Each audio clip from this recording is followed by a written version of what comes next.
Je suis Marc-Thomas Marotel, responsable de l'ingénierie patrimoniale chez Natixis Assurance. Les contrats d'assurance vie prévoyance vont apporter des liquidités sous forme de capital ou de rente dans le cas d'une disparition prématurée ou d'une invalidité de la personne assurée. Ces prestations vont contribuer à préserver durablement le niveau de vie de la famille. Même pour les patrimoines les plus importants, qui sont souvent illiquides, principalement immobiliers, la prévoyance va apporter de la souplesse pour faciliter les partages entre héritiers ou permettre de financer simplement le rachat des droits sociaux de l'entreprise de l'assuré, souvent une entreprise non cotée.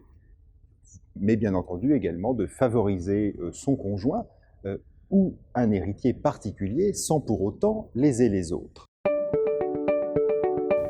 Le domaine couvert par les contrats de prévoyance est particulièrement vaste, ce qui ne contribue pas à sa bonne compréhension par les assurés. En synthèse, ces contrats permettront de couvrir 3 grandes situations principales. Première situation, le décès de l'assuré.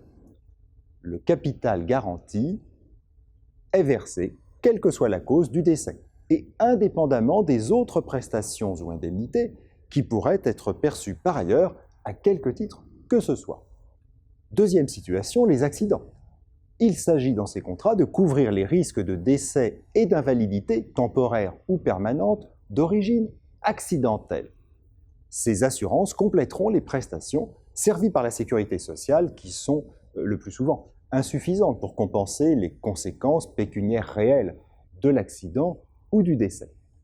Troisième situation couverte par ces contrats, la maladie.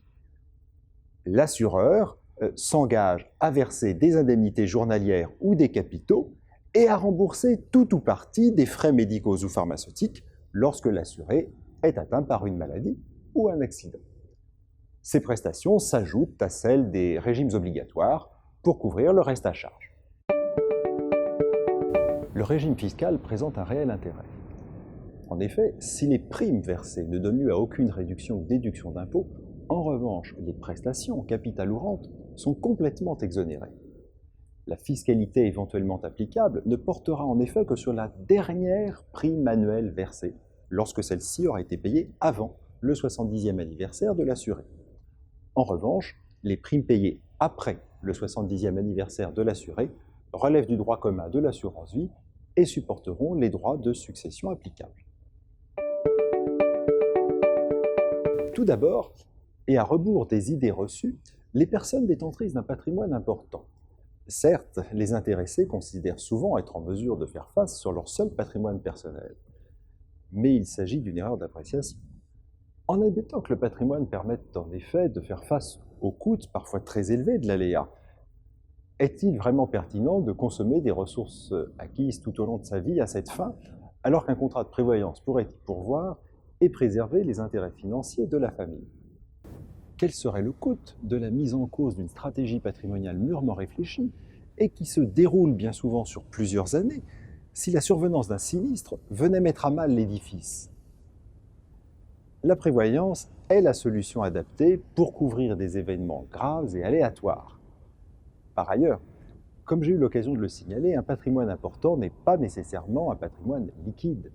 Il est bien souvent composé d'immobilier ou de droits sociaux de sociétés non cotées.